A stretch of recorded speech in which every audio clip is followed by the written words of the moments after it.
Well, in a literal sense, towards the end of my PhD, I saw a postdoc advertised at UCL Geography in 1992 to work in Lake Baikal in Siberia. I applied and I got the post. So that was kind of sort of very matter of fact.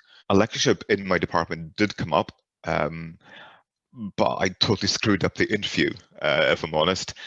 Mainly, I think at the time through sort of crippling imposter syndrome, which I think of a lot of people who are kind of in the minority in the sciences feel at some point or another. And especially, I kind of felt that I could never really be a sort of a true academic, having the knowledge to do all that teaching and the research, etc. But I kind of like sort of gradually realized that what I was doing was I just put myself down all the time. And so when another lectureship came up in the department, and with massive encouragement from my partner, I applied, and luckily I got the job. So really what I think I'm saying here is that the biggest obstacle was myself. And I would encourage sort of all students coming in to do a PhD is that we often feel that we're never as good as everyone else around us. Everyone else around us always seems to be, either much more together or much more intelligent or have a bigger command of their subject. But in truth, we're all thinking that of each other. So there's outstanding people, this outstanding opportunities definitely motivated me. I work very hard, and that's possible because I enjoy my work. I've always enjoyed my work. I don't give up easily.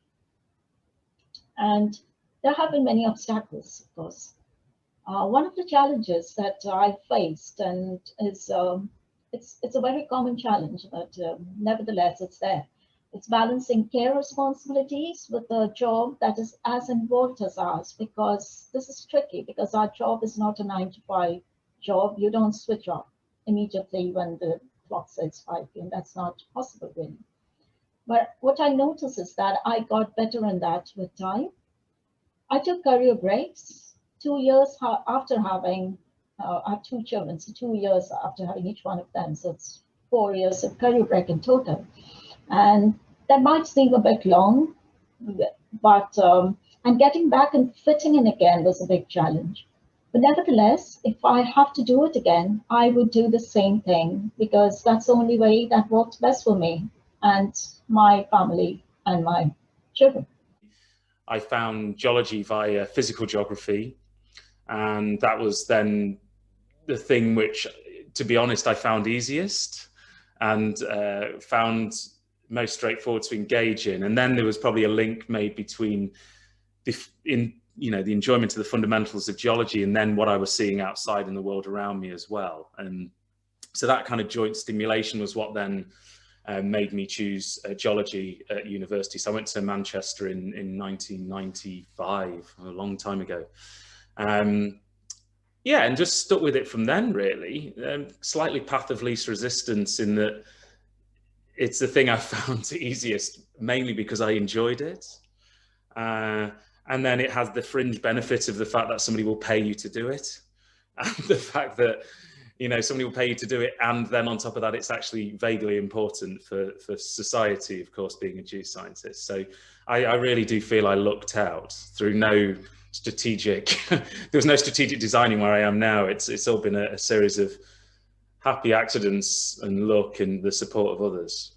So I had a sort of fairly standard scientific career. As I mentioned, I did my bachelor's in biology, my master's in evolutionary biology, and then a PhD in vertebrate paleontology. And now that I'm a postdoc / research associate / lecturer at the Department of Earth Sciences. I have been very lucky that I've had really supportive parents and a very supportive, that's basically the only family I have.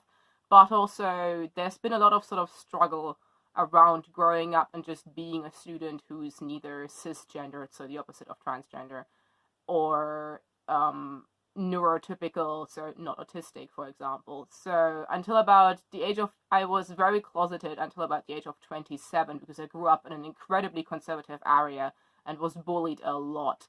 And sort of that in combination with not really knowing who I was sort of really havoc on my mental health. So I don't really want to go too far into the personal details because it's very personal. But let's put it this way, there is a reason that the trans youth suicide attempt statistics are as high as they are, which is every second transgender person has tried to commit suicide, and I was one of them. And that's part of the struggle, and there's lots of other mental health struggles. Academia has wonderful opportunities, many challenges. I think the number of times I've said in my career, oh well, it'll get easier when I get to the next stage, when I get to the next contract, when I get to, well, I now thankfully have an open-ended contract, but it still doesn't really feel like everything's suddenly like there's all this time in the world. So there are obstacles all the way, all along the way. I went to graduate school. I got a master's in environmental science, which is not the traditional route, I don't think, because most of the people who I went to school with had already had an interest in understanding of environmentalism and environmental issues and were pretty stuck in, and I was completely new. And so the obstacles I faced there was not being taken seriously even by my peers because of how I looked, how I dressed, what my interests were. I didn't seem serious enough. And I just want to say that's silly. There shouldn't be any gatekeeping, right? If somebody is interested enough to the point where they're going to get a graduate degree, and it means that they want to learn. So you've got to help, nurture that and try and bring people in rather than shaming them for being different or not, eating organically all the time and that sort of thing. And that's the kind of response that I got from peers when I first entered the environmental sector.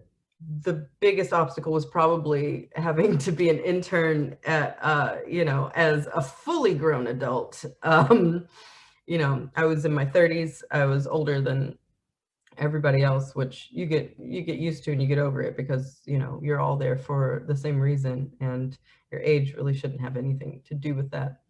But it was an interesting experience and there were difficulties, especially in pay. I didn't have my family to fall back on, which if you do, that's wonderful. And you shouldn't be ashamed of that. You should absolutely just be grateful. Like if you have that support, hang on to it as long as you can.